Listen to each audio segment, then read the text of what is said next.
Second week in a row where we started late. I blame it all on Puerto Rican time. Running on Puerto Rican time here. Take a moment real quick. Make sure you smash that like button. You know the algorithms. They don't like us unless you hit like or you comment. Comment all night if you can, because we will go at the end of the night and pick the comment of the night and see who wins it. You might win a chance to nothing. You're not going to win anything. Anyways, here we got again Lavelle with another week. Dan from the streets. I appreciate you guys as always. Yeah, we'll have to think something. You get recognition. Let's get him a T-shirt. It's not in the budget. Oh, yes, it is. We can make anything in the budget. If it's one shirt, maybe one shirt. Like we'll have to talk to your cousin. iPhone. Listen, I got him, gentlemen and lady. We are here to have a conversation amongst friends with a drink. Have a conversation about life. Let's make cheers. Let's make history tonight. Ain't it grand? All right. First of all, this has nothing to do with our guest. Go ahead. Let's turn our guest screen off here, because I'm gonna do my. Don't show her yet. Don't show her. Yeah, I'm gonna go do my my intro here and go off a little bit, because I'm really sick and tired of some things, and I want to make sure that the kids out there know, because you should show this to your kids.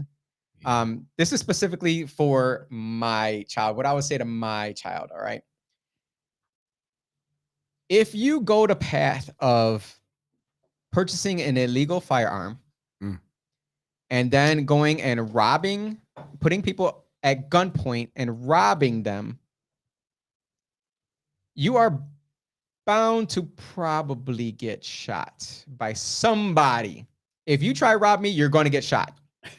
I'm telling you right now, you're going to get shot if you try to rob me. If you try and rob a store, you are in the wrong, always in the wrong. If you put people's lives in danger with an illegal firearm, you are in the wrong. Don't go that route, children. Don't go that route. It's not good. If you need help, we have plenty of opportunities out there for you to get the help that you need.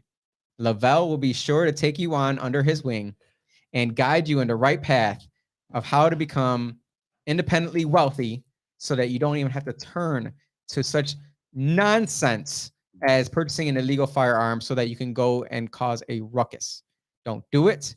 It's not good, and it will never, ever end up good. All right, I'm ready, Lavelle. Teach me. You ready? Not yet. That's my thing here. I want to give a shout out to the Italians out there who still celebrate Columbus Day. Good for you. I don't care. I don't care one bit. Wow, really don't matter. Not on my radar. Indigenous people. I find myself in the indigenous people crowd, because Latinos come from Taino Indians, and that's who we are. And shout out to the indigenous day. Well, how many Italians actually know what he did? Well, first of all, he wasn't even Italian anyways. Right. I thought he was Jewish. I heard he was Jewish. No, he's not Jewish. Good Lord. No. I don't know. Good Lord. I swear. History. At least you're honest. No, that's what I thought. You know? No, he was from a whole nother country. The Italians simply funded the money for him to take his travels. That's it. That's all. That's the only thing the Italians put forward was money. Yeah, a little sugar daddy Italian. Yeah, good for them. Hey, man. Austin, are you in the pictures I sent you? The screenshots? Say again? What do you need? I want the picture of the robot. You should see a robot there that says what's coming to Rochester is these robots in the restaurant industry. Oh. You know what? Just bring up whatever you got. I'm going to talk about it. There we go. Now, why is that so small? That's what she said. Anyways, robots may soon be in Rochester restaurants. And again, to our worldwide consumers out there, because we are worldwide, Rochester is in Western Europe between Buffalo and Syracuse. Robots may soon be in Rochester restaurants amid worker shortage. There's no worker shortage. There is no worker shortage. Yeah. We have plenty of able bodies out there who are deciding not to work. Yeah. Simple as that. Lavelle, do you agree? Well, didn't they say this is going to happen if minimum wage were to go up? And they've been kind of, pointing towards this for quite some time. Well, it's not. I think it's a combination of both minimum wage and the introduction of universal basic income. Yeah, well, who wants to go and work at a restaurant in the back, bussing tables and picking up cups and stuff all day for less than what Joe Biden's giving everybody on credit to sit at home. Did you see they also increased the amount of money they're giving for food stamps? Yeah, man. Holy moly, bag, man. Crab legs on deck. Shout out to everybody that really racked up on them crab legs when that free Biden money was coming through. Oh yeah, I seen so many Facebook friends of mine. And I'm not saying that y'all on it or not, but I'm just saying. It seemed like there was a lot of people eating crab legs at the same damn time. Good for them. So I say, hey, congratulations, man. I think however way you value money, however you look at money, however you get money, the government giving it to you is never a good thing.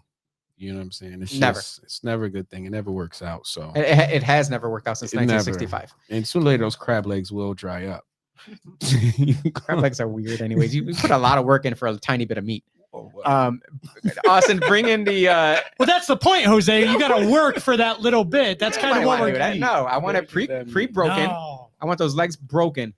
Worth the work. Bring up the wedding one, Austin. I sent you 3 different emails. I apologize for that. It's the wedding one. Austin. There was this wedding that was canceled due to the Southwest Airlines canceling their flights. Well, if you don't, this is terrible. This is terrible. Mind you, what the White House came out with, what Biden came out with, President Biden, came out with was a statement stating that OSHA is going to work on a rule to mandate that any contracts or any federal contract companies would be required to have the vaccine. There is no OSHA rule yet. There is no rule. There is nothing in place. They're making this decision on their own. Can y'all excuse my ignorance real quick? I thought Congress are supposed to make like rules and laws and like mandates are just words, right? There's nothing that we got to follow. And it's not even a mandate yet. Oh, so it's nothing. It's literally, he just said, I'm going to do this and hasn't done it yet. Can we ask him again to see if he remembers? Saki will turn. She'll circle back around to it. But there's no OSHA rule as of yet. And you see the airline pilots are boycotting. They came out. Southwest Airlines said they're not boycotting. Well, they called in sick on purpose. So you see these families' flights. She missed her wedding day. That's a terrible, terrible, terrible event. I am so sorry to this family because that is, man. I just went through my wedding a couple months ago, and if that would happen to me.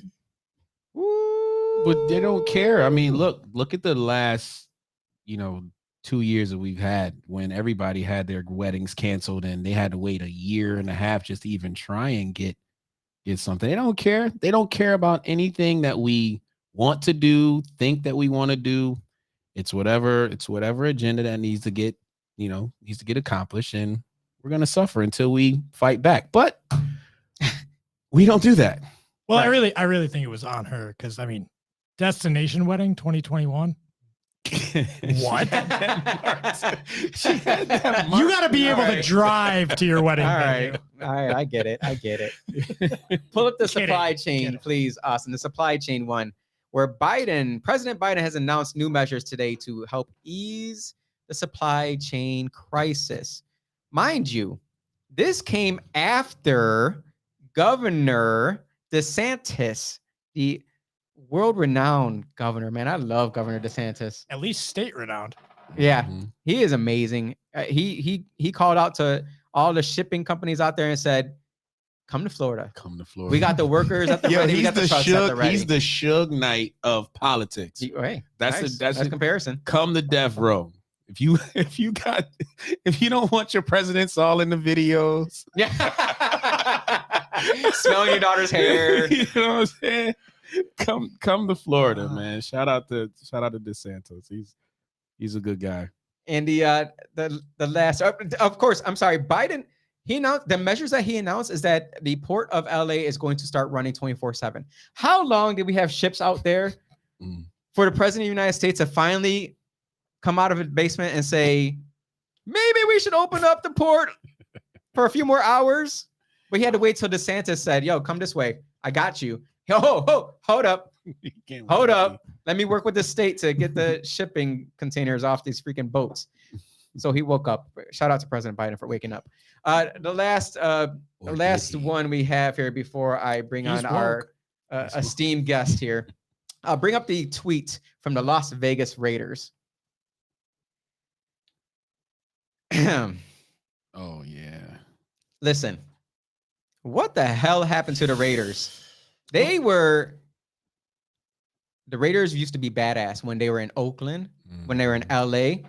They were gangsters over there, right? You saw all the gangster rappers, the NWA with, F the police. This is a good intro into our guest here. That's terrible. I'm bringing it in. Don't worry. But they used to be badass. As soon as they moved to Vegas, they got soft. They got soft because John Gruden used some words they didn't like. He said, "Yo, you can't be of a different color, shade of color, and talk about somebody's lip size and get away with it unless you're Dave Chappelle." Okay, Dave Chappelle only. Dave Chappelle can do no wrong. But let's look at the list of guests for the Super Bowl 22 halftime show, who probably said a lot worse things than John Gruden. The list includes Dr. Dre, Mary J. Blige, Snoop Dogg, Kendrick Lamar, and Eminem. How many times did Eminem call someone a faggot? Oh, he says it a lot. Why are you going at the one white? The one white guy, right? Well, how many times? How many times did these people put in their lyrics things that are way worse than what John Gruden said? I mean, you can't do that at that position, man. On that level. Are you standing up for the Las Vegas Raiders? I am not. I'm talking about in today's context of this was 11 years ago. Hey, man, everybody is in their feelings. You must respect it at all times. Oh, man. They should. You know what they should do? They should have said, "Team, what do you think?" That's what I would have done. If I were the owner of the team, I would be like, "What do you guys think? You decide. This is your coach." You think this would have happened if they were 5-0 instead of 3-2? You know what? That Mark Davis. It's a valid question. We love winners. Yeah. I do think though, they should look at everybody's emails because what he said. What he said about President Biden was spot on. Right? Why did they put that out there? Like they glanced right over that. What are you talking about? It was Vice President Biden at the time. Right. And then you got Randy Moss crying, Cash Money homie. Like he's got some serious issues with his little past as well. Let's look at his messages. You work for ESPN. I mean, keep it. We talked about it on your podcast earlier when I jumped in on it without letting you know and without being invited. It's fine. Do our best work. He didn't even send this while he was with the Raiders, did he? This was no. He was with ESPN. So why is this affect him right now? Well, and so why is this the big deal and not convicted felons that are still in the NFL? Well, just for the pecking order, they got what they want, right? What he said was, borderline, you know what I mean? It was definitely controversial for a white man to say a black dude who... He said it's because he's lying, and so he had rubber lips. Oh, he had rubber lips? Rubber lips. Oh, I thought he said he had big lips. See, that's that's what he said. Now he said, look, I was talking about him lying. Liars have rubber lips. I was talking about Michelin tires being the rubber. Oh, so... man up, y'all. Oh, so now it's a positive. No, I didn't have a lot of the context of it. I kind of missed a lot of that. I find the NFL a show anyway. So, Lavelle, are you saying that context matters? It does. It does. 100%. 100%. When have you ever heard somebody say, "Man, you got tire lips"? Has that ever? Yeah, let me just say, I don't agree. Genuine question. Nor would I ever say it. I never heard of that shit. Right. That's weird. That's weird. It really was weird. But again, I still think it should have been up to the Raiders to be like, decide. It's your coach. It's your coach. And I guarantee if they were 5-0, they wouldn't have even thought about it. But let's use this as a intro into our esteemed guest, which I know everyone is really here for. They're not here for us yapping over here. Because it's fine. We got some hot topics here in this city of Rochester. And we got the heaviest hitter of them all coming up from her last day in her position. Camera's coming up. We're going to bring you on. This is Chief Cynthia Herriott. How do you what Which last name do you go by? Because I never actually asked you. Do you go by the full hyphenated? I think I just always call you Chief. Generally at work, I'm Harriet, Okay. and if we're out, I'm gonna call you Chief. Is that cool? that is fine. It's your last day. You're gonna pull it to the I may- until the midnight hour here. Yeah. So I appreciate you coming on. Thank you for being on during our intro here to really get this thing going. None of what we said has anything to do with her beliefs. So Well, anyone no, out there? We've got the disclaimer. Yeah. No, Do we have the disclaimer? it comes up. Okay, that's cool. Yeah. So thank you very much for coming on. I really appreciate it. And I appreciate everything you've done for the city in the past year, stepping into the into the position that you did. I was not jealous of you by any means. Stepping in when we unfortunately had to Chief Laurent backed up, took off the seat, and a bunch of people went with him, and you come in to save the day and hopefully save Rochester from the downward spiral that we were heading on. And it I don't think it got any much better. It got bad. And it wasn't by any means, I'm not saying because of you, I'm just saying it just got bad in the city. So thank you for being on. And I can't wait for this conversation. What were you thinking when you accepted that position? What the hell were you thinking? Because any person would be like, nah, I'm good. I'm good. Well, at first I did say that. Because you had a good position over at RHA, which you're going back to right now, right? You had a good position. You didn't have to be in the public eye, Right, at all. So what was the decision-making factor there? What made you jump in? Well, I'm not a fan of people that sit back and complain a lot, but then don't try to help solve the problem. Keyboard workers. And so I just took my part or responsibility seriously. I mean, I gave a lot of thought, talked to a few folks. Nobody I talked to said don't do it. And if anything, one friend who's a local judge said I would equate it to the cities at war and you're being drafted. And he said we all have to step up, and I respect his opinion on things like that. And then finally, I talked to my pastor, and even he said, well, Sister Herriott-Sullivan. And when he does that, I know what that means. He's gonna tell you something you don't quite want to hear. But even he what he told me was that when this video first came out, they called a group of clergy to the public safety building to come and watch the video, or down to City Hall, I believe it was. Talking about Daniel Prude, or what are you talking about? Yes. What video? Okay. Yes. And he said that when we were talking about it, he said that when he saw that video, he said that Sister Herriott is going to have to go back to the police department and try to help straighten this out. He said that's what he thought. When I asked him, what do you think? He said that's what he thought. And so the dilemma for me, he always says, just pray about it and go with the decision that gives you peace. And so I did. And the difficult part was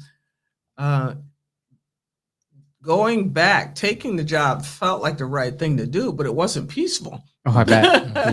And so that was a new thing for me. I thought, internal battle. Oh my goodness, yes.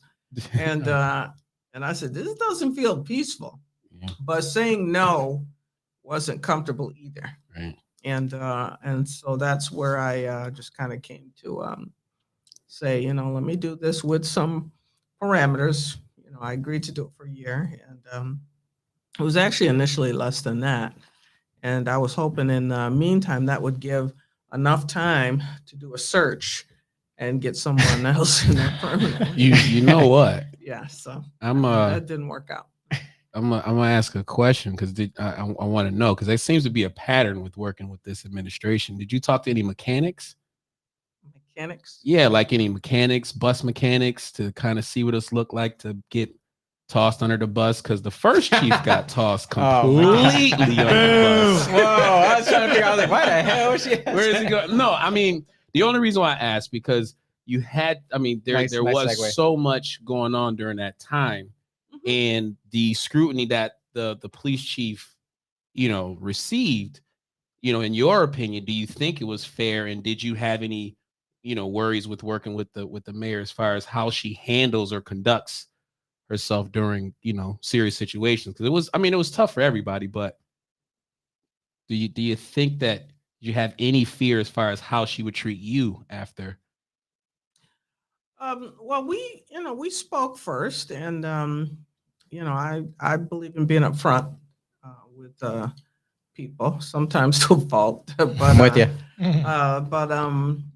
I told her that I would do what I felt was right, and I wasn't going to be a rubber stamp. Mm. And can she live with that? And she said, okay.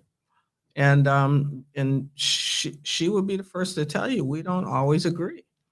And that sometimes we've had some intense conversations, but I can't say that she doesn't listen and let me get it out. I mean, she does, but or did, yeah, because after today, and but my I would tell her, Mayor, I'm going to give you my best advice, and at the end of the day, it's your decision. And for me, on my end, if I've given you my best advice that I can give you, and you go in a direction that maybe I think is a wrong one, that's not on me. That's on you. That's what we Yeah. kind of Right. thought from watching the whole thing. Well, there's a lot of people that believe that the mayor controlled the RPD chief position, and so they thought when they saw you coming in that she was putting somebody in there that she can control. Mhm. Okay. How do you what would you say to those people out there who thought that initially, that she was just putting somebody there that she would be able to control? It seems like what you're saying, that's not what you're getting in there to do. You were going to speak up about what you're going to speak up about. So was it controlling, or was it she let you do what you got to do? Well, I want to be fair in this, that no, it wasn't controlling. And like I said, if you've got, I mean, think about it. You've got two strong, confident women, but I always tried to respect her role as mayor of the city. And but you've got that two of us together, opinionated, and so sometimes we're not, like I said, are going to agree. But like I said, I can't say that she didn't listen. She would listen, and then but for me, it's I'm at a point in my life. I've been in a few leadership roles. I mean, this is not new territory for me, and so where I'm okay is, or where I've come to be okay, is that my position is I will give it my best. I will tell you what the best options I think are, because isn't that really my role? Not to tell her what to do, or as my boss to tell her what to do, but give my best advice. And then, just like for me in the police department, I've got advisors around me, and I want intelligent dissension, diversity of thought. And what I've told my folks is, if I had all the answers, I wouldn't need you. So, I mean, you're here to give me some feedback and advice, but I also understand that the decision's on me. I mean, that comes with the job. And for me, like I said, my role is to give my best advice.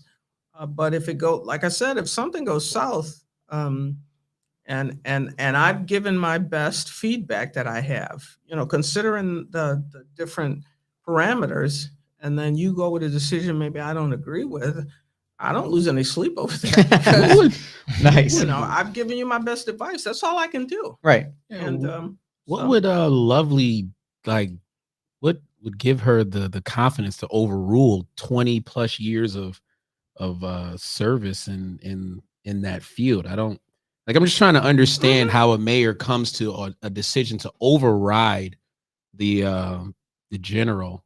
so to speak. I don't know that, to put things in context, I think that it depends on what the issue and the decision is.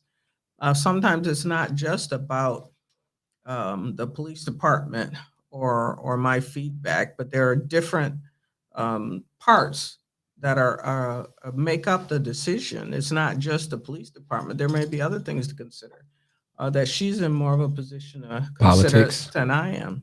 You saying But politics? you know what? The reality is politics impacts everything. I still remember, and anybody who doesn't acknowledge that is just kidding themselves. Trust me, I've learned that lesson. But I was in college, and we had a professor that the homework assignment was to go and come back to class and give him an example of something that's not impacted by politics. And and I will confess up front, I thought I had a few good answers to that, and so we came back, and of course, it was a setup, because as we gave things that we thought did not. I mean, people had things like Thanksgiving dinner, and he would say, "Well, Aunt Sally and Uncle Bob don't like each other. They've hated each other for years." What was who a do- Democrat? Was a Republican? Yeah, the dinner turns exactly. into an upheaval. Yeah, who would you invite? Are you not invite? If you invite them both, do you sit them at the same table? Do you sit them Mhm. together? Yes. And so by the time it was all over, we said, "Okay, fine." Who's Okay, ever bringing the we Mac get it. salad gets to come over. We get it. Yeah. So speaking of the politicizing of police, the Viper program that we had met over coffee and talked about it because you were going to be discussing it with a judge, I believe, at that Mhm. time. Because you were fed up. I know you were fed up with putting criminals behind bars only for them to come back out due to the fact that judges they can't take certain things into effect or into account. Right.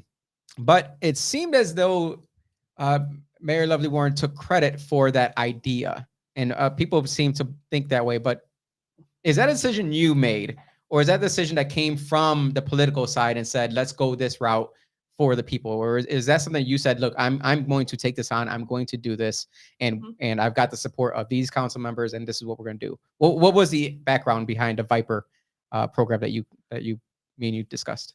Sure. I'm not. I got to say up front, I'm not aware of her taking credit per se for anything.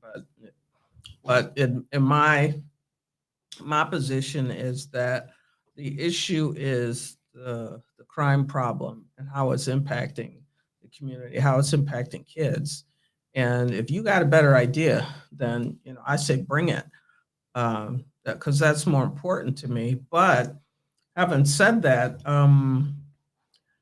behind the scenes, I'd been talking a little bit with some of the folks in the justice system. I'd spoken to the supervising judge, and we had a meeting. We'd gone over, this. I'd shared with him some of my concerns, and I just recently looked at a case that the major crimes unit had shown me. They had video of this guy who was out on on a murder charge. He had been released on a murder charge, and the video was of him pistol whipping some women at a gas station and on Lyle Avenue, and so when they had shared with me that he was had been charged with murder and he was out, this was still the part of the new parts of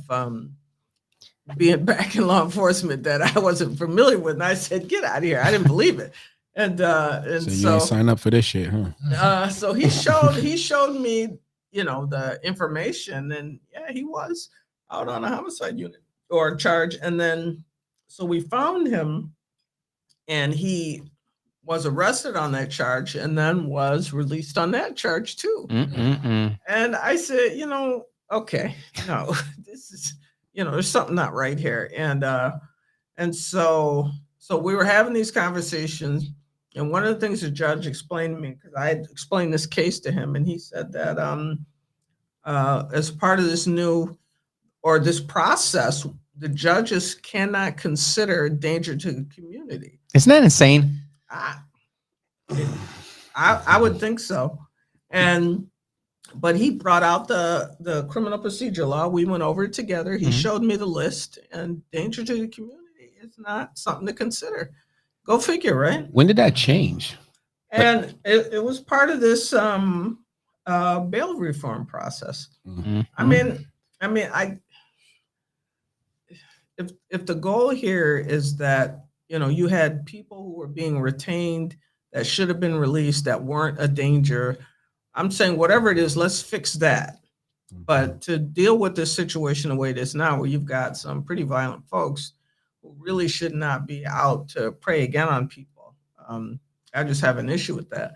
So we had this conversation, and then this case happened with a mother on Garden Street, was in her vehicle, and then her 3 and 8-year-old were in the car, and the guy, shot her like 20 times, and Yeah.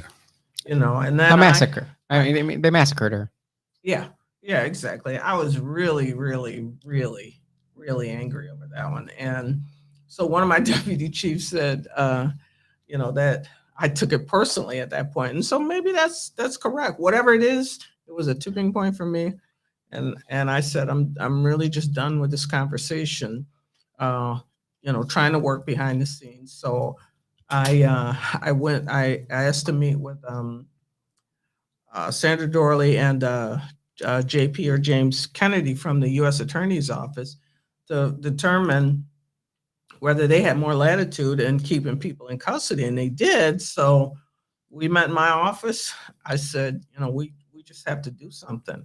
This is unacceptable to me. And so after we had the conversation, they explained, that they could take danger into consideration. I said, well, I think we got ourselves a deal here then. Forget the state, huh? Yeah. And so we put together a nice process. My folks worked really hard on it. I got to give a little kudos to Captain Nazar Zelenovic. He was the lead person on reviewing the cases, identifying the people that would be targeted. And then, as you know, Jose, that what we did was then I was emailing every time the U.S. Marshals task force arrested one of those people. I mean, we're talking violent gun offenders. It's not a situation where Junior's in the car with someone who's maybe he didn't, vet properly, and he thinks they're going to the store, and they get pulled over by the police, and there's guns in the car, and then he goes away to jail forever. It's not that kind of situation. He wouldn't even be looked at for this kind of case. These are people who've had repeat violent offenses they've been charged with, gun history, shooting people, shooting at people. There's no question when their names go on that list as to what their background is. So, They're a menace to society. oh my goodness, yeah. And so Hoodlums. as one judge would say it, and I'm not going to quite get it right. This was some years ago, but he said these rules are put in place for people like you, because after a few warnings, you apparently don't get the message. Yeah. And so we have to try something a little different. And I never forgot that. And so that's what we did. We've been doing. It never stopped. No, it didn't stop. And I another kudos to Chuck Salina with he's the one that runs the task force. They've done a fabulous job. As you know, I've been trying to email every time they make those arrests. I would email the cases. And your public relations team has done a much better job lately with putting out the information than they were before. That's for sure. Well, thank you, because that would be me. Good. But the goal was I wanted people to understand this is what we're dealing with. Right. And every single day. Every single case that I emailed to you all, those could have been officer involved shootings. Right. But what prevented that is, and these were people who resisted, but what prevented that is they really did a great job of carefully getting background on who they were looking for, where they would hang out, their tendency to have weapons, what kind, and making sure they had enough people and approaching them in the right way so that when they did come up, you know, They were like the special forces. They weren't the Exactly. army. They were special forces when it came to Exactly. tactically going after these people who Exactly. were well-known offenders. Exactly. And there was one instance. I'm not sure if you're. I'm sure at this point you can talk about it. Okay. The one gentleman who was caught on the camera. He was, I believe, he was selling drugs, and the police officers walked up to him, Oh, and they were there for him. Remington. And they knew what they were there to take him in. And the gentleman knew that he had an illegal gun on him, and he fought, he ran, he fought against him. I mean, it got to the point where it looked ugly. Yeah. But what the police officer had to do was, they had to kick the gun out of his hand. The guy had it in his hand. Yep. Who knows if he would have used it or not? But that didn't involve a police shooting. And that's fantastic police work. And I think it was completely overlooked as to how good that went as compared to what it could have been. We've seen far too many times when someone decides to shoot at police officers and then they're surprised by the outcome. And that's not the case here. It worked out in our favor.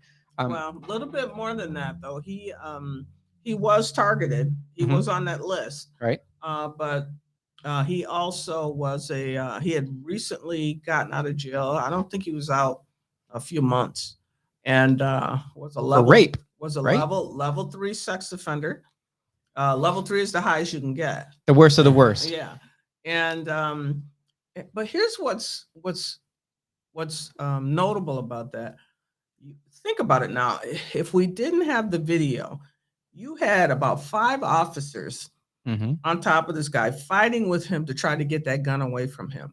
Now, let's say something had gone wrong, like it did at the U.S. Marshal on Vinewood, and that gun discharged. And we didn't have any video evidence. And we had to say that, well, you had 5 officers that he fought with that he did not want to get that gun on. People would go, wait a minute. Yeah, 5 officers, you couldn't handle that. Not just that, 5 officers, but he's still trying to hang on to a gun and he's trying to shoot the officers with 5 police officers. Yeah, right. I don't believe that. But there it was. It was. That's my favorite argument when these situations happen. You got the armchair quarterbacks like, well, couldn't they have shot him in the ankle? Why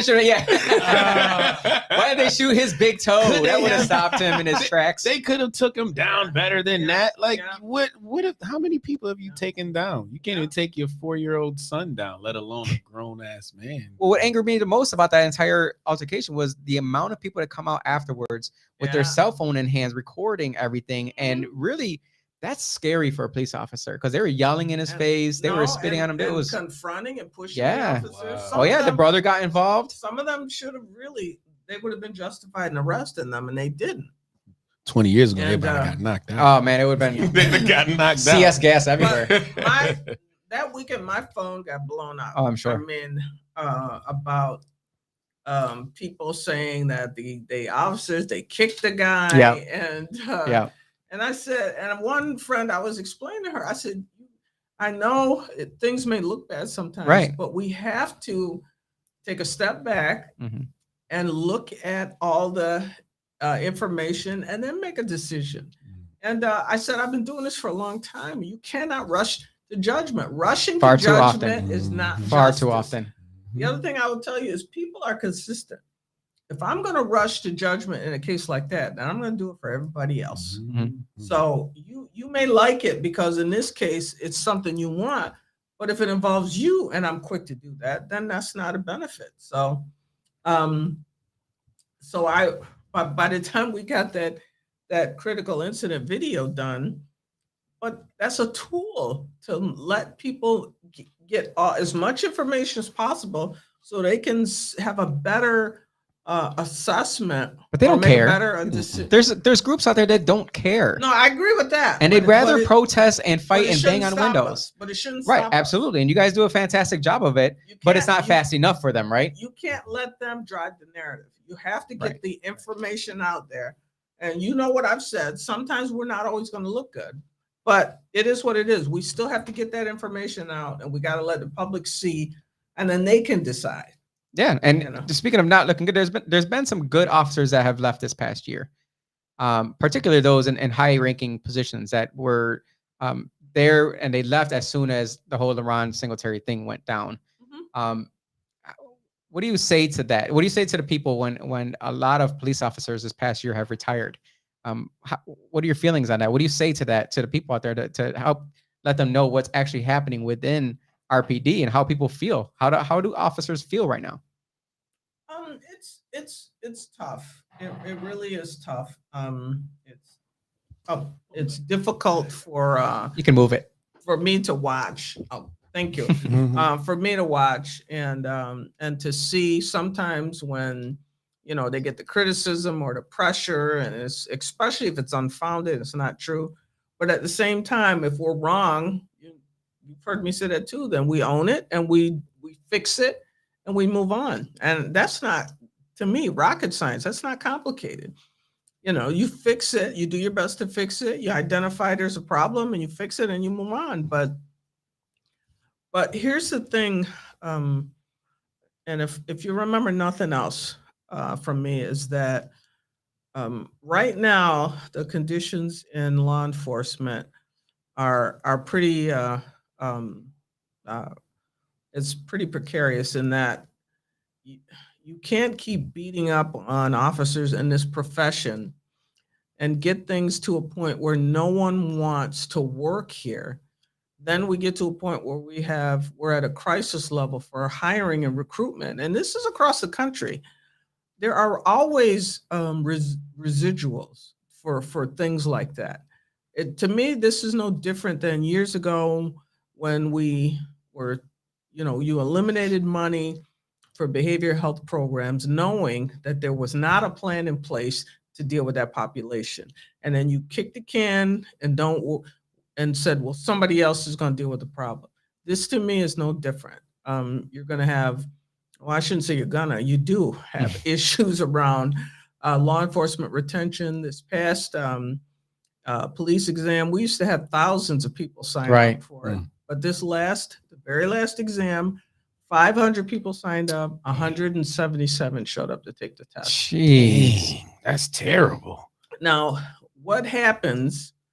Well, we're actually, headed that way now. We've got record retirements. Normally, how many have retired in the past year? Normally we'd get around 40, and I think we're already up to 55. And we've got about 200 that are eligible. Do you know how many are eligible to retire? We're on track to hit even though it's normally about 40, we're on track to hit anywhere from 65 to 70. A few people said they were leaving, they rescinded it, but so we have to wait till they actually file and leave. But and even the funny part was funny now, but before I came back to RPD, I was at a group discussion. We were having a discussion on this, and it was right before. And I said, you're going to have, I said, I see this again and again. It's popular now. You do it now, but you don't think about the consequences. And I said, you can't keep beating up on your police force. It's going to impact recruiting. And I said, who in their right mind will want to get into law enforcement right now? Right. Not thinking, okay, you're going to be one of those, Cynthia. But look at what we're dealing with now. Record retirements. People are leaving and going to other departments, smaller, where there's not necessarily the trends that you have to deal with. But to me, it's no different than when we were dealing with the behavioral health issue. You're going to get to a point where you're going to have real issues around staffing and retention, having enough police officers to deal with problems adequately. And then that's going to be because you spent the last several years beating up on them, demonizing, even when they're right. Yeah. I'm not saying if we're wrong or we got work to do, call us out on it. But when we're right, I mean, back us up. Just knock it off for a little while. They can't do it. And I'm saying you can't have it both ways. And my thing is, now you're getting into territory where you're gonna put the community at risk. Put the community at risk. Do you think that we're at risk right now? I feel like every single day is just another story, and it hurts. It hurts to wake up to another story of another person shot another person shot, another person dead, another young kid shot in the middle of the day and dead. Like, Right. what's the sentiment in the police force? How do they feel about this? Having to deal with the social media aspect of it, the people talking about it, Dan's lefty friends out there talking about it, and All 0 of them. But how do they feel? Like, give us the inside scoop on how they feel when they show up to work every day, knowing that there's people out there who are talking about where they live and how they're going to go after their family. Well, yeah, These are at the protest. These is what happened at the protest. Yeah. They showed pictures of I remember. police officers' houses. Yeah, we came up with this process. Remember, for the protests, where Mhm. people wore numbers, and that's how you identified them. Right. And there was a big hoopla about that. They didn't like that. They didn't like Well- the fact there wasn't a name.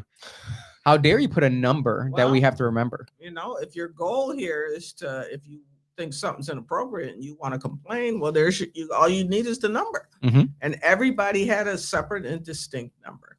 And so, but my explanation was, considering the real life threats that were being made, like you said, people were at the protests, they would look at the officer's name tag Mhm. and identify. You know how the internet is now. It's really easy to find people. Yeah. And they would say, hey, I know where you live. That's your address. I mean, I have to address, how are they going to focus on doing their jobs Protecting the people. when they got to worry about, is somebody going to their house and going to threaten their families? Right. I mean, come on. That's not even smart though. Like, who's gonna take them up on that offer and come up to a police officer's family and really risk getting shot, like legally, Right, right. and then want to protest after that? I don't. Well, but it was happening. There's some bold people out there. Yeah. I've talked to a few protesters and that I know, and I said, you know, they would make the argument about you being a public servant. I get it. I said, but the police officers sign up for that. Their kids don't, Right. their spouses don't, their neighbors don't. And that you may have a point or a good cause, but when you do things like that, then the people who might support you are not in. They're not going to support you now, because now you're targeting kids and spouses and neighbors. And Like for shut what? down Wegmans too. Oh Yeah. my God. I mean, well, of all employers, God. employers to Right. accuse, Right. Well, if you look at the Wegmans track record for hiring, youth, people of color, even when we had that the economy crash, you had a lot of seniors Uh-huh. whose pensions went south. Did you see how many senior people they were hiring? Mhm. I mean, they were your cashiers. It was obvious. And They Yeah. did it for but commerce. My first thought was, boy, that's who you targeted. Mhm. Jeez. How do you feel about the defund police movement? People in general, like the groups out there that, step up, the Free the People Rock. I'll name it because you're not gonna name it. I'll name it. I don't care. I don't Free the care. People Rock, the BLM program ideology, I guess, because they're not whatever they are. Mhm. What are your personal thoughts on those? Are they just misguided youth, or do they not realize that in real life what they're asking for is not going to happen? Abolishing police is a dumb idea. Like, what are your thoughts on that? Or I just gave you the answer because No, I actually can't. I would like to know as a person, what's your answer to that? as a person, and I said it before. I came back as chief. I would like to know consistently what that means. If the different people you talk to, different communities, different states, I haven't heard consistently where everybody is on the same page about what that even means. I've heard consistently 50% defund, but that makes no sense. Why? How they came up with that number? When you say 50% defund, what does that mean? Eliminate half the police department, or take the same people, eliminate half their budget? I Well- don't know what that means. Well, we got two people who are about to be possibly elected onto city council who have came out and said they want to abolish police. Do we I was have their good. names, please? Can we get their names? Okay, I mean, it's not that hard to find. I mean, if you're part of the Free the People Rock BLM movement, you won your primary election, that's who you are, and you stand up for it. But then when they went to door, they kind of switched up their vocabulary. It wasn't abolish police anymore. It was reimagined. Oh, so this is reimagine. this They is got that from Obama, though. this is one of those things that's got politics in it. Right? Yeah, that's Yeah, politics so everything has all the way. politics in it. They got that. Obama was the first one I saw say, "I want you to reimagine." Dude, you are from Chicago. There is no reimagining. We want to reimagine more police in Chicago. Like what? So what have you heard? Have you heard? Because I've heard people want more police presence. They just want people out of their vehicles walking the neighborhoods. What have you heard as a police chief from the more general more general public? What have you heard? Because there's this loud squeaky wheel that's speaking up, and the media catches onto it real quick. Anytime they have any kind of press conference, you have the entire media there. But if you have a good press conference talking about, we need to stop the violence, no media shows up. So what have you heard from the general public? Well, what I've heard from a lot of the public, especially after we started the anti-violence, the federal initiative, is that jumping out of their cars. I could be crossing the street or the parking lot to go into Wegmans, and they're jumping out of their cars saying, "Thank you, thank you, thank you." Because what I've said all along, my mantra has been arrest the violent gun offenders and leave the everyday people alone. Mhm. So if you just going to work and trying to get to school and live your life and you're not bothering anybody, harming anybody, we should not be employing strategies that just blanket them as well. And that's all they wanted. Yeah, I ran into one guy who had come out to Penfield. He was going, speaking of Wegmans, he was going to the Wegmans out there, and because he was afraid to go to the grocery store in the city. Yeah. And he said, he just jumped out of the car when he saw me, and he said, "Can I shake your hand?" And I said, "Okay, sure." And why? And he said that, "Thank you, thank you, thank you for doing something about the violent criminals," he said, "and leaving us alone." Yeah. He said, "That's all we wanted. We just want to be left alone. We don't want to see crime, but we don't want to be caught up in it either." Right. And he said, and that's what you've done. You said, arrest the criminals, leave us alone. He said, and I just want to thank you for that. So I got a lot.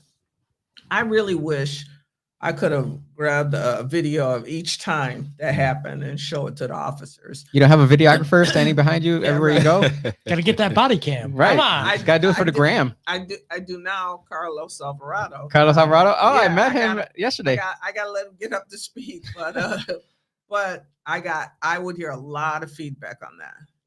They said, just, that's what we want. Just lock up the people who are causing the problems. Mm-hmm.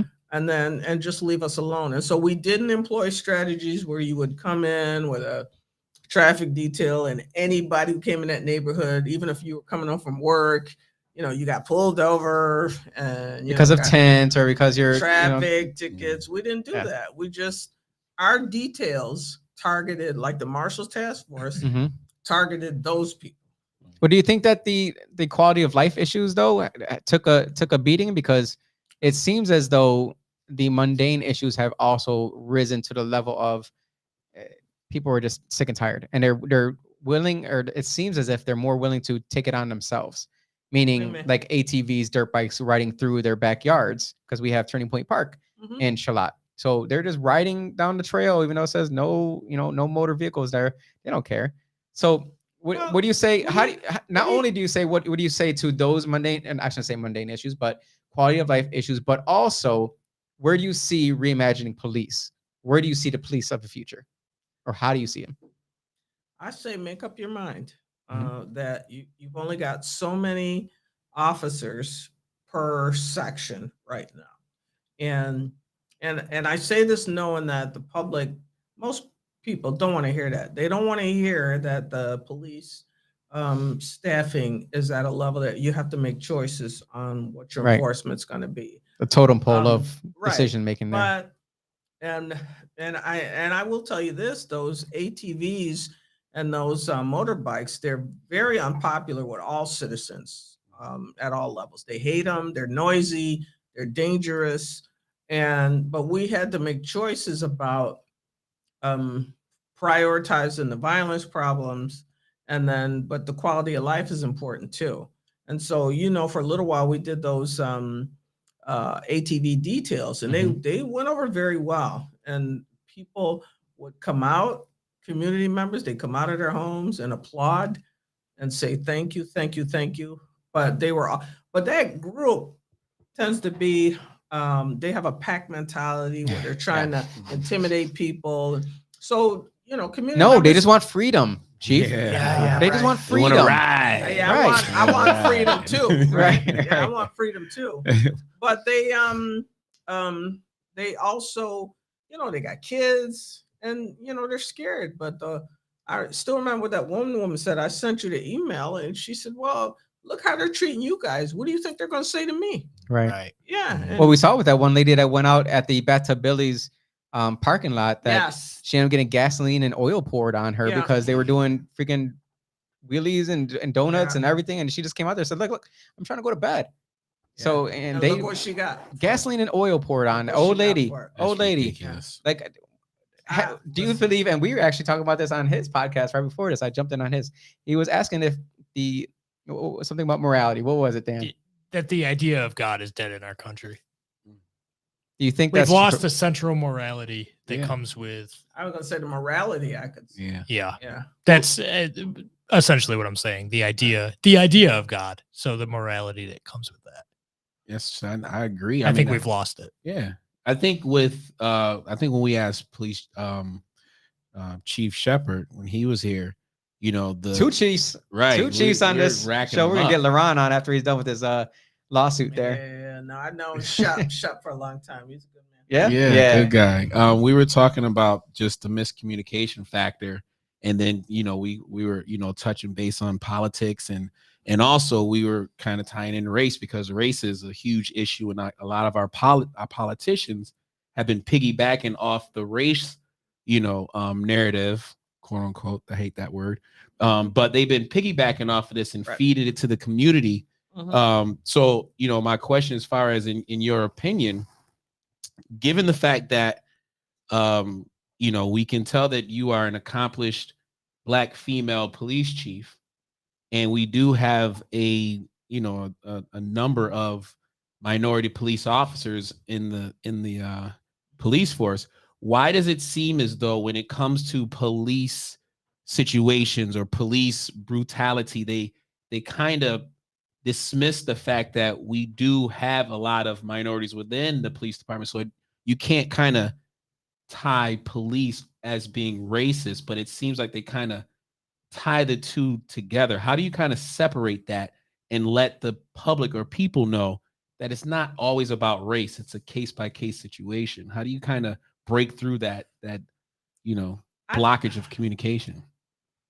I think you have people, well, depending on how much or where the quality of the relationships are between the police and community, that's a contributing factor. If there's distrust there, if it's high, then you're more likely to have some issues with that. But I will also say that, and I've gotten uninvited to a few community meetings. Welcome to the party. I've said, hey, I said, as far as I'm concerned, yeah, people of color are at risk right now.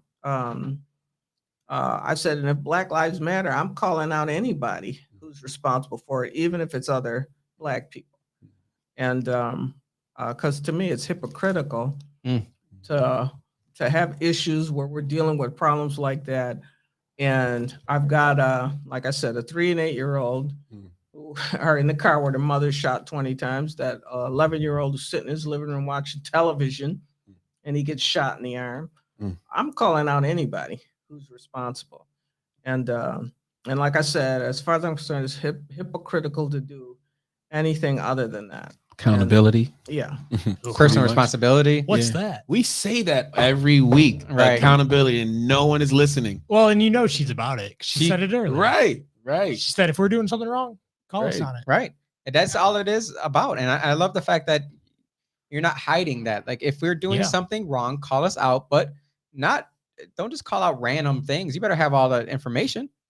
Don't. They do that a lot. Let's fix the issues. Right. They do it a Let's lot. fix the issues. And I don't like I told you earlier, I tend to kind of put things out there. I don't have a lot of patience for song and dance BS. Yes. You suffer no fools. I like that. Time is precious, and we don't have an unlimited amount to try to fix some of the issues we're dealing with. So There's a whole lot of issues that we're dealing with. Yeah. So now that you're a year in, out. Out. Yeah. Yeah. It's a A wrap. year and out. Yeah. Call it a wrap. well, what positive impacts do you feel you've made towards the safety of citizens in our city during your time here? So give yourself some credit here. Tell the people what you believe are your best things that you've came forward with, you've gotten accomplished, Mhm. and you've done to hopefully potentially impact our citizens for the long term. Yeah, when I came into the role, and I was thinking about why me, God, what am, why am I here? And one thing that came to mind for me is I'm a bit of a nexus between law enforcement's a bit of a nexus between the community and the criminal justice system. We're often they're the first contact, and for me to wear that double hat of being a woman and a person of color. I could see I had a foot in both worlds, and I could see both sides. So for example, when we came up, there was a lot of distrust over the protests and some of the things that were done. And let's face it, on both sides, people were afraid. And I'm not saying it excuses things, but at the end of the day, what we were able to do is I explained to the officers, people have a right to protest. But this is what was key, though, is it was really about communication. I looked at it all, and, I talked to some of my folks. I said, this is a communication issue. And so we identified in that protest plan, protesters, rioters. Mm-hmm. And before they were kind of being all lumped in together. I said, Right. now, if you're standing in front of the public safety building or city hall, and you're waving signs and you're saying, we want change, I said, that's a protester. But if you're tearing up buildings and you lighting property on fire and you're hurting people, throwing frozen, water bottles, and you're hurting people, you're a rioter. You're not a protester. You're a rioter. You go to jail. That's right. Protesters, we leave alone. Rioters go to jail. I'm gonna include one more thing in there. Taking the American flag down. You should have arrested every single one of them when they took the American flag down. Wow. I was really upset at that. Yo, who has time to make Really upset about that. water bottle ice bombs? Well, that's better than the How can. many do you make? Apparently a few people. You gotta have an operation for that. In a But lot understand, when I say communications issue, we were clear with our folks that these are protesters and they're to be treated one way. The rioters, people, we treat another way. But also we communicate with the protesters. You under the Constitution, under the laws of this country, you got a right to protest and object to the things Peacefully your government's protest. doing. Mhm. Yes, Mhm. lawfully. Roughly. Yeah, I said, you've got a right. We respect that. And to my folks, I would also tell them sticks and stones. Oh yes. Sticks and stones. Oh, you like that, Lavelle? I love it. Unless somebody's putting their hands on you, Yeah. we don't go there. Right. I mean, I'm not going to say it's not tough because one time, I got to keep dealing with the negative naysayers, the Twitter talking heads. Uh-huh. One day, The Twitter fingers. my aide had to block my office and say, you can't go out there and find him and beat him up. You can't do that. Who So- just tweeted that shit? Yeah, exactly. Show him right He now. said, no, Chief, you can't do it. whoop his ass. Yeah, it was funny. It really was. But And looking back at it, it's funny. yeah, it is. Yeah. You Yeah, can't- It wasn't funny then. You No, it can't wasn't go funny then. find 7350 Johnny Nashville. That Right, guy on Twitter. yeah. You I can't don't know find who that is. But Right, yeah. exactly. Yeah, It's just yeah. a random- Admin user 0074326. 7350 Johnny Nashville sounds explicitly white. Yo, exactly. They be the So- ones talking. we made that. But you see You're the minorities pattern now. on communication. We just made that clear. Uh-huh. For the community, we're telling you got a right to protest, Yeah. Mhm. and we're going to leave you alone. these spots are okay, but if you come past this point, Yes. we're all clear with each other. Yeah. Well, I was clear with both sides. We I was clear as well. Everything. I was clear with city council Oh, what we should have been doing because they were, they I wanted really to. appreciated Well, that. They were that not news appreciated. story. No, they When didn't you appreciate said it. she knows what she's doing. I'm not gonna second guess her. That's I right. said, Yes. Okay, good. So I wasn't the one you wanted to beat up. All right, that's good. I bet she- you. Yeah, that's let the all chief right. do their job. That was I good. don't like when politics get involved with people doing their job like that. Like that's not. It makes no It's not, sense. especially a city council where not a single one of them has taken that oath to take on the badge, put a gun on their holster, and go out there and fight crime. Not a single gosh darn one of them. So how dare they say anything about how police should be handling things Yeah. when they're getting things thrown at them, bottle rockets, not even bottle rockets, but explosives being thrown at them. Yeah. They even had cans at one point. Well, And- can they step up though when the police do their job and say like this was actually like you can't go rob people, shoot people, be out on homicide charges, then go and rob Family Dollar with a gun, and they tell you to stop. And did you notice that the Family Dollar still had the boarded windows and the boarded door up? I think they were ready. Who for it. did that? From Who the did that? protest. Exactly. They're ready for Who it. did that? The Yeah. protester did that. Yep. Mhm. It wasn't just some random police officer that shot through the window. Had they been able to look through that window and see what was happening, they would have probably done a better job. They would have been able to call in reinforcement and been able to really see what's actually happening in there Mhm. instead of walking in because he had his gun in his hip. He's ready In to his go. or he had it and then he put it back into his holster. He's like, "Hey, has anyone here got a gun?" And a guy was right freaking in front of him. I I'm was like, just- "Oh man, it's right here." I'm It's right here." confused how everybody's quick to comply with wearing a mask, but don't comply when it's time to put your gun down. That's the easiest thing to do. I mean, Comply. They talk about comply all the time. Just comply. It's that easy. yeah, Just you comply. go into But Wegmans. Hold on, let me get my mask. Well, but you've that's seen, a really good point. You've seen by now though. Good that, job. That if I allowed all of that to just interfere for the past year what I was trying to get done, I Mhm. wouldn't have been able to do my job. Yeah, You were looking at the grander picture, and I appreciate you for that because. Speaking of the grander picture, Uh-huh. Chief, I got a question for you. I was wondering if you could talk about the website that just came up, Rochester, New York Unsolved, and what Okay. role you played in that, and just kind of speak on that a little bit. Sure. We I don't know anything about this. Yeah. What good is one. this? no, we put out a nice presser on it, but I don't read pressers. one of the we got to work on that. One of the Unless it comes from Mike Mazzio, of course. yeah, right. One of the things that came up when I came in and I was talking to different groups, meeting with a lot of people. One of the groups I met with were the family members of people who've been murdered and their cases were still unsolved. Mm. And that even though I knew that the Major Crimes Unit had a cold case investigator, and they were still continuing to do what they could, the families felt forgotten. And so we had a meeting. I brought them all together. We talked about it, and they explained why, and it made sense to me. And so we thought, how could we come up with a way to keep those cases in front and center and get people to remember? But also, one of the things we thought about is that it was a convenient tool that if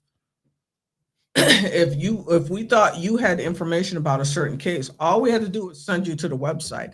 And I don't have to remember all the details of the case. It's all there. All you got to do is go in there and look. And so it started out as a way to work with the families or the survivors of people who've been murdered, and as a way to try to help them not feel forgotten, that to make it clear that we were continuing to do our best to try to solve those.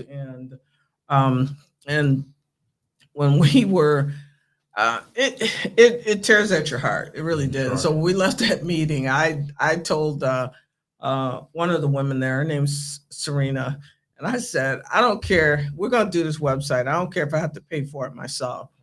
And so, but I'm thinking, boy, we've got to get the money because you know, I already made a promise, and if I had to, I was going to pay for it. But we That's were a really able. good thing. No, we were able to get it done, and to get those profiles up there. And we met this family. The one guy, I met the granddaughter that her grandfather had been murdered when he was in his store years ago, 47 years ago, something like in that. 1972. Yeah, it was Yeah. years ago, and his case still hadn't been solved yet. She was an adult woman, but she was the granddaughter, and I thought, to wait that long, trying to For find closure? out. Wow. Yeah. So we kicked it off, but I give them credit. They came to the press conference. They had shirts on, It's great. you know, cold cases, and they really come together as a group. They really did. So One more thing to Yeah. kind of tie the community to the police Oh, yeah. department. yeah, So- definitely. And I wanted them to know that we heard them, Yeah. and I could understand where they were coming from. It just made sense to me, and I couldn't know what they were dealing with, Mhm. but I could understand, you know, losing somebody you love, and you know, you want the world to take notice, much That's less, a fact. you know, wonder, you know, does anybody remember Yeah. that my son's not here anymore? And so it was a good thing. It was nice to be able to follow through on that, but really those survivors were the ones that made it happen. All I did was listen, and then we, you know, brought the groups together and tried to make it happen. And then, you know, Major Crimes, Captain Umbrino and his folks, some of our folks from the IT department, they just came together and said, I mean, I may have said things like, we got to get this done, okay?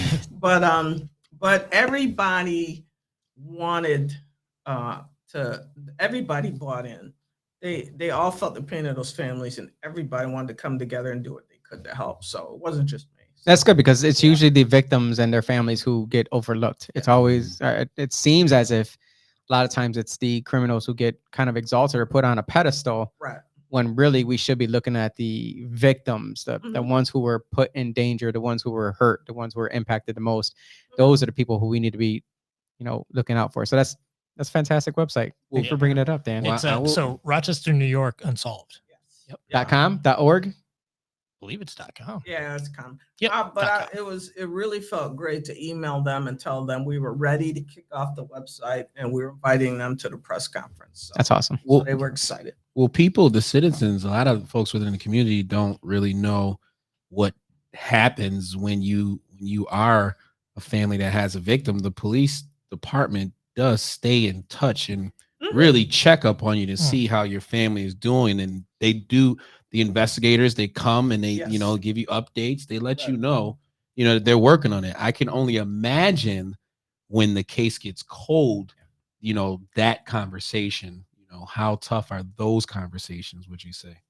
Yeah, that's true, because for me, I was curious that I knew that there was a cold case person designated, but I was interested in hearing from the families, you know, why they felt forgotten on top of that. And I could understand, you know, that the law enforcement's working with you, but think about it.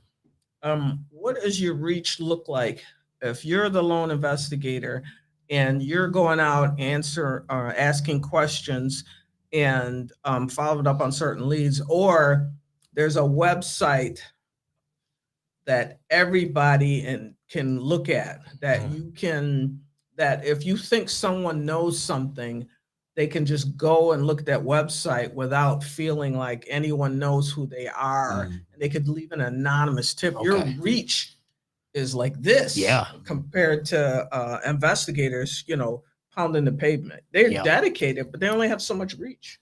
So Well, but they opened my eyes about it. So That's nice. Maybe they need that for that missing white girl's killer. What's her name? That they keep talking about in the news for like 10 minutes. That's leave that up to Dog the Bounty. He's Dog's got it. Dog's got it. I point No. at Dan because we were talking about it. No, I'm gonna take a page out of Chief's book here. No comment. No comment. Nice. I never said that. I know. I said that. No, I learned that. That's the number one PR lesson I've learned. You don't say no comment. Oh, Put great. it in. See, I'm Yeah, learning. see? I'm learning Don't things. say that. So okay, What so do good. you say? let's leave a comment on this one, because this is going to be a conversation that we're going to have on this podcast in the near future, I would think. And it's a topic that is very near and dear, I know, to Lavelle's heart, because he talks about it literally every single day. And it's amazing how much knowledge he has on it. Can you tell the people of Rochester here and everyone in the country, because again, we're worldwide here, everyone in the world here, how prevalent are sexual predators? How bad is it? Because I hear it's pretty bad. It's really bad that we don't even hear about it. But there's a lot of sexual predators living around us, amongst us, getting caught every single day. Have you seen it? Have you any insight to it? Because human trafficking, all those things, kids going missing. Yeah, no, when we talk from a numbers or a case numbers perspective, I don't know per se, but I could certainly find out. And you can circle back around. Get someone to find out. I got to keep remembering that. Yeah, I'll connect you with the new interim. Please do, because that's going to be one of the topics of one of our podcasts, because it does seem to be, like, especially with the immigrant, the issues with the border. A lot of kids are going missing. CPS over in where was it, Illinois or something like that? They found like 90-something thousand kids missing out of CPS. It's big business, business. Especially poor kids. Yeah, it's scary. And, once people actually hear the numbers, then it might impact them a little bit more. And maybe they'll keep a closer eye on their kids, especially with their online usage, the social media usage. There doesn't even have to be kids, man. It could be your own mama. Right. She coming outside, and next thing you know, she's getting traded down in Texas. Yeah. Yeah, I know that goes on, but the numbers aspect, to give you an accurate number on that, I'm not sure. But yeah, definitely understand it's an issue. So. Austin, can you go down to the comments? Let's see if there's any questions in there for the chief here. And anyone got questions? Oh, we got Kevin on there. Kevin has been on. Dang, Kevin is on. Kevin oh my goodness, he is definitely. Dang! Oh my god. He was the comment of the day. He wanted that T-shirt. The T-shirt, right? All right, go off, play it, go off. Thank you, Dan Rice. Appreciate you investing in CI. 1984, the era of automation. I didn't get a dime. Right, yeah, he didn't get a dime. He won last week. Anything on there? Hold on. It's cool. Without permission. How do I put this? Someone was arrested for not wearing their mask over their nose at a Board of Elections meeting, a public Board of Elections meeting. Would you have allowed a police officer to arrest that person?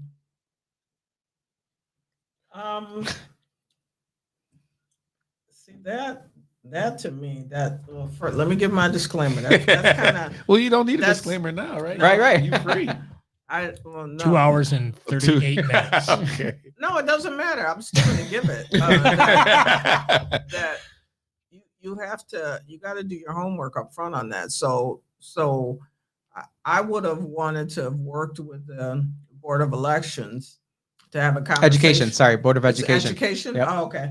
About what their protocols is and how they got to have a game plan up front, as this is starting to be a problem, and how are we addressing this sort of thing? So do you see it? Do you see that as a problem with people showing up? Because it seems as if the White House takes it as a problem for people speaking up in a very angry way. I mean, people are angry right now at the Board of Education for multiple different things. I mean, I've watched the news. I've seen a few extreme cases. That grown man shoving that young girl who's coming in there to high school for school, and without a mask. On the mask issue. I mean, that's ridiculous. But I mean, you shouldn't even have been there, much less worry about what the mask is. But you've got to let.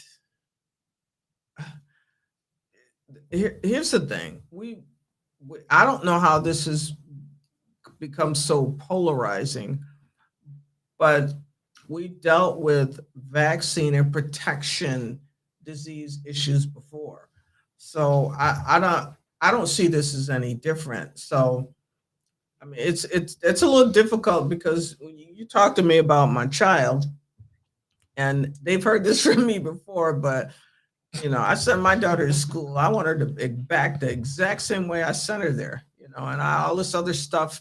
I don't want you putting her at risk. I mean, as a parent, I relate to that. But I just don't believe that you go to an arrest like that without sitting down and figuring out a proper game plan to prevent even getting to that point. Now, if you laid the groundwork and you're explaining to people, look, we're at a point, not coming into school, you don't have a mask, and you try to push your way in there anyway, then you go into jail. I mean, it's not complicated.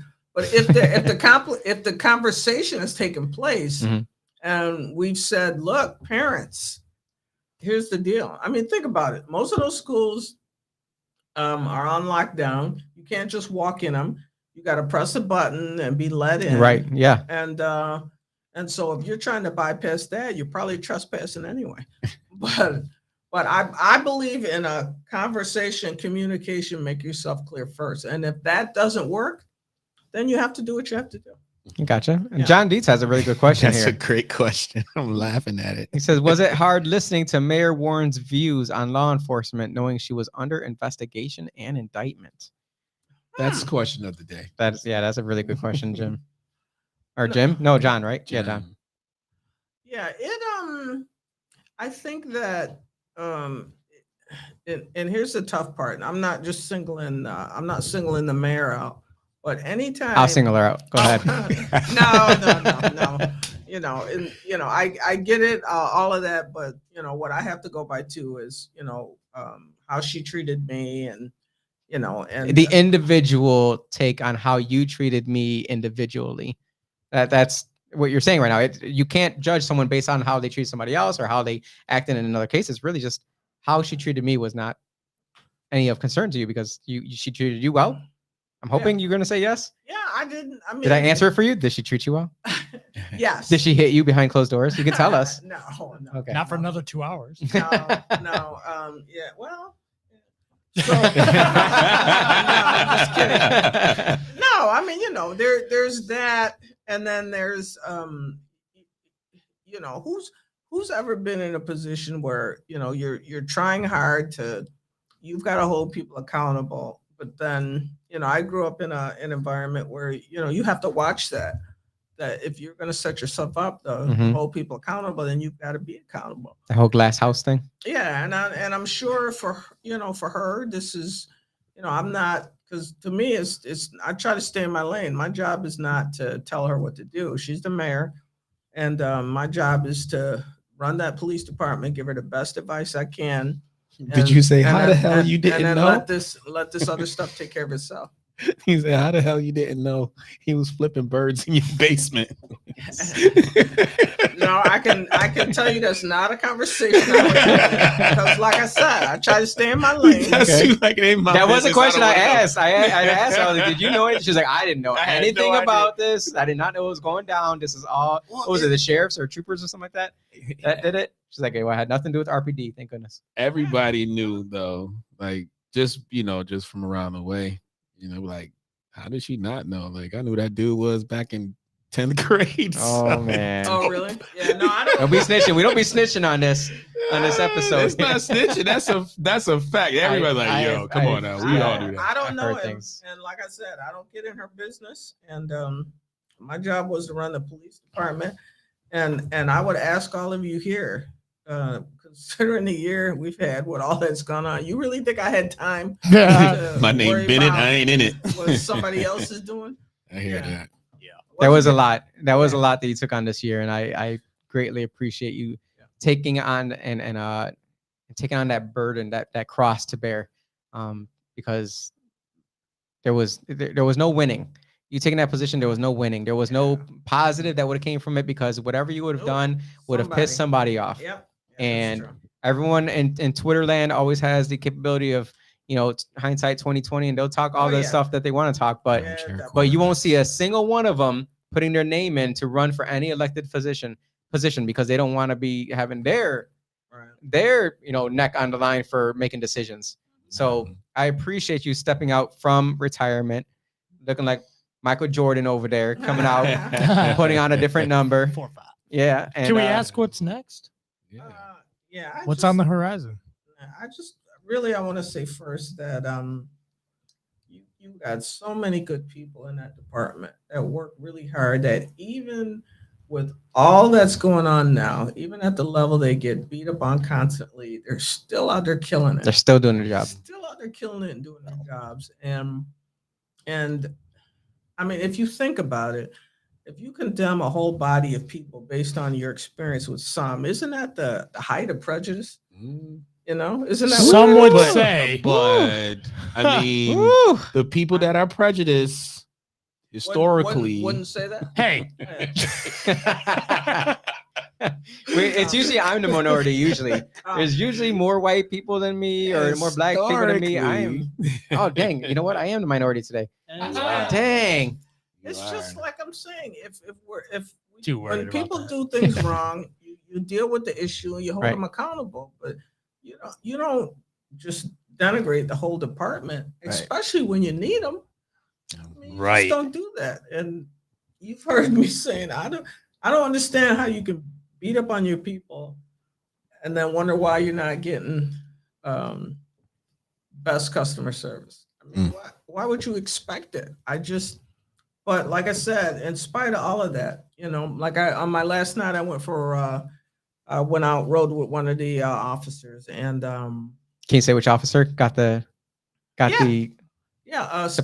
Steve Sweatman. Yeah, he's a captain, a good man. He's the staff duty officer, and just riding with him. We're going down the street. He's waving at people. Hey, how's it going? You doing all right? How's everything? That's I awesome. mean, you know what I mean? You're not Right. hearing about that. You're not seeing it, Right. but that's what took place. And then, No one does ride-alongs. no, we're Cool. going, we're stopping at a few jobs. And, then in one instance, this person was trying to commit suicide, and you see them talking to her, saying it's going to be all right. You don't need to go there. Let us help you. I just, like I said, that to me, is what drives everything. It makes it all worth it. And probably if I get really angry, it's at the times that I know that that's the majority of what's going on out there. But then you may have some instances where things happen, and then I'm the only one. it's everybody's getting lumped in together. Right. So yeah, you just got some great people there. They're just, all I'm saying is when things happen, let's deal with the problems. You don't try to annihilate the whole department, because we're going to need them. They need resources. Don't throw the baby out with the bathwater. Yeah. That's right. You really should not be looking at eliminating 200 people without a study to determine, how that's going to impact the city and the community. I mean, I'll tell you how it's going to impact. This is only going to get worse until we have a specialized group of people who can handle the quality of life issues with teeth behind them, to be able to augment the police force. If they're really talking about not getting more police officers, or we're not going to, replace the ones that are retiring or the ones who are quitting, then we need to have something from the Is that a shot at the next mayor? And no, the next mayor knows exactly how I feel about this. Anybody. Yeah, Because we said need to make sure teeth that behind them. You can't make a plan like that. I mean, you can't do that without some sort of game plan. Is what I think is where you're going. Yeah. How, if you're letting the department get smaller by attrition, then those problems aren't going away. Right, exactly. So how are you filling the gap? there needs to be an overlap there, and there's no overlap. It's let's get rid of this, and then we'll figure it out. Right. When we see what happens when we get rid of Right. or we lessen, and then the issues still continue, and then when people feel as though they can get over on or get continue doing what they're doing with impunity, not being held accountable, they do worse. Right. And to me, the community suffers, not Right. The good citizens suffer. Yeah, as we talk about these things and what we should and shouldn't do, but they're the ones, the 11-year-old, he's the one getting hit by the stray bullet. Those kids are in the car. Oh my God, I can't even imagine. What are you doing for them? How Right. are they need some sort of Each time you say that, counseling I'm like, and support. Yeah, Well, what do you're you- saying that BLM organizations should step up with their dollar amount that they raised, that $50 million. How much did they raise? Oh, they raised more than that, man. Like overall, Yeah, they raised more than that. They made bank. yeah, I They think it was made 50 super billion bank. actually. Yeah, they made some bank. They Couple had all that houses. money behind them. Couple houses. Yeah, a couple Couple mansions. cribs, a couple. She was able to retire and she can go on with her business. Anyways, I'm putting words in your mouth. I apologize for that. I don't apologize actually. Yeah, I'm saying you don't have to. I'm going to tell you exactly how I feel. I don't have patience for, like I said, political demagoguery and double talk when real people have real issues. They're suffering, and we need to have a game plan to try to deal with that.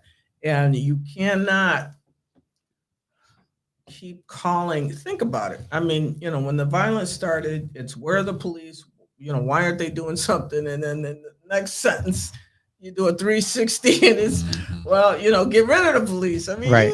you make up your mind. Right. I'm confused. Yeah, the hypocrisy is real. Yeah. Well, I'm just waiting for the solution on the murder count, right? Like, let's Black Lives Matter step up and say, how are we going to get those numbers down to, 0 maybe? How about we get those numbers down to how many Americans have been killed in Afghanistan in 1 year? Because we are the number of people who've died this year in Rochester, city of Rochester, have been killed. More people have been killed this year in the 10 months that we've been here than in the past 4 years.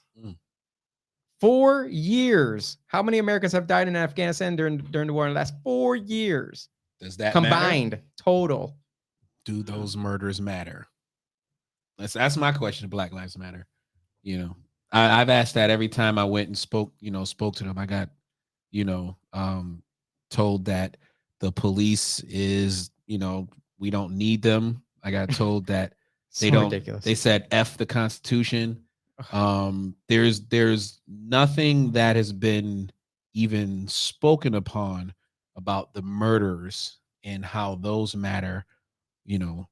I mean, just as much. I can't even say just more so. Right.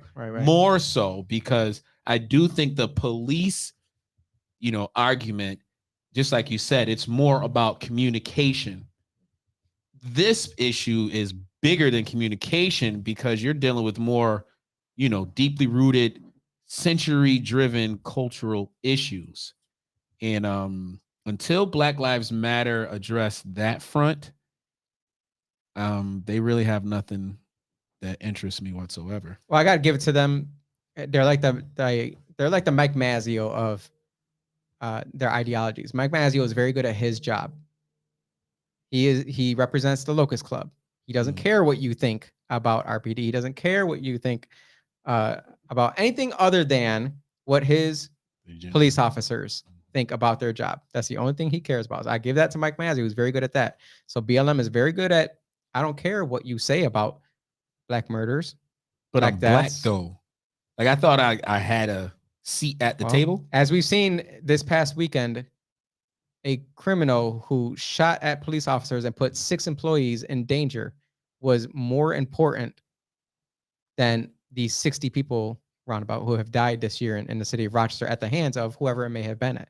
They cared more about that one person because they were protesting that one person. I haven't seen them protest one time about the multitude of black folks who have been killed at the hands of an illegal gun or a criminal. So we're getting on our pedestal here. I'll say this. I will eat all of my words if this was like Scooby-Doo and we find the murderers and we take the mask off and it's some white dude the whole time. I will eat all of my words. Don't look at me. Dan, I know you got guns. So I know your time here between the next it's 9:30 now. We've gone well over our time. We had a good conversation yet again. All right. Cynthia's tired. She's been up since 4 a.m. Holy smokes. Crime fighter. Did they give you OT? You got that overtime? Did you clock in? Did you clock in? Let me share one thing with you too. Is especially as we're having this conversation about defunding, but I can tell you, you are not going to get a quality police candidate for this job at $150, which is what the current pays. It's just for RPD chief. Yeah. these jobs these days call for so much now. Mhm. It's crazy, especially with the problems, the crime problems we're dealing with, the strategies they got to come up with, the technology you need to know about and how to use.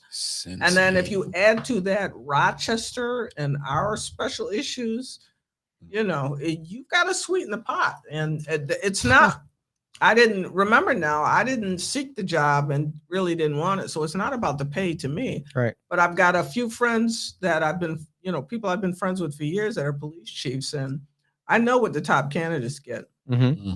And $150 isn't it. Ain't gonna do it. Yeah. Okay, that's good insight to know. One last question. Sure. Do you think we should bring back red light cameras?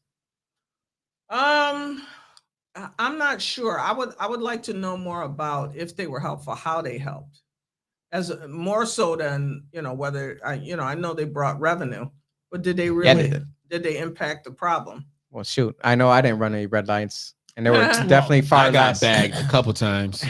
Well, but see, for me, Rolling I that didn't way. run them anyway. But Uh-huh. at least that was not my intent. But and how does?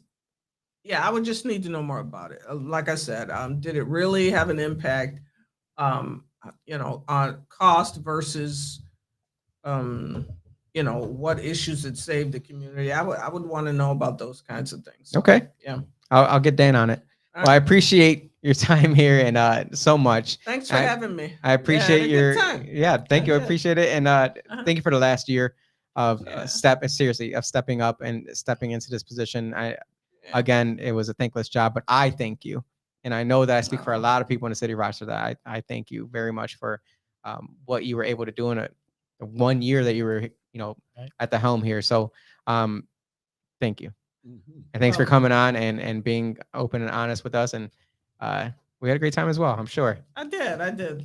Thanks for having me. And I think we have much more supporters than non-supporters. Absolutely. That's one thing I've learned in this past year. Yeah, absolutely. They may not be the loudest voices right now, but we have more support than I would hope our officers realize. Well, let's see if they show up to vote in November. I hope they show up to vote Okay. in November. But throughout your time and your next position, next endeavors, if you're going to take some time off, if you come across Kanye West or John Leguizamo, let them know. I am still trying to get a hold of them You because keep forgetting Nicki Minaj. I don't care about Nicki Minaj. Kanye West and John Leguizamo, I want them on the show. So if you somehow come across them, let them know. Yeah, he's got some issues right now, right? Isn't he? No, I don't see any issues. No? He shook off Kim Are they Kardashian. still together? Are they Nah, he divorced? shook Yeah, her they're off, gave her a divorced. $60 million house. She does Saturday Night Live. It's kind of how it rolls with. That's not too bad. But they're still married? No, No, they're done. Yeah, They're done. divorced? They're Yeah, done. they're- Yeah, they're divorced. That's news to me too. So he should have Yeah. more time to be on the show, I would think. I really, he's ready to go. I knew there were issues, but I didn't have time to pay attention. she got other stuff to worry I'll about. have Right. to get caught up now. Right. So in case you run across him, get caught up, ask him some questions, but also tell him I'm trying to get a hold of him. He hasn't answered any of my calls. Yeah, no. So She ain't doing that. She keep Thanks, the, Chief. the Thanks, Kanye line Chief. is Right. secured. thanks so much. I appreciate you. And Austin, hit Thank- that thanks. funky music. Thanks for having me, Yes. folks. Yeah, it was fun.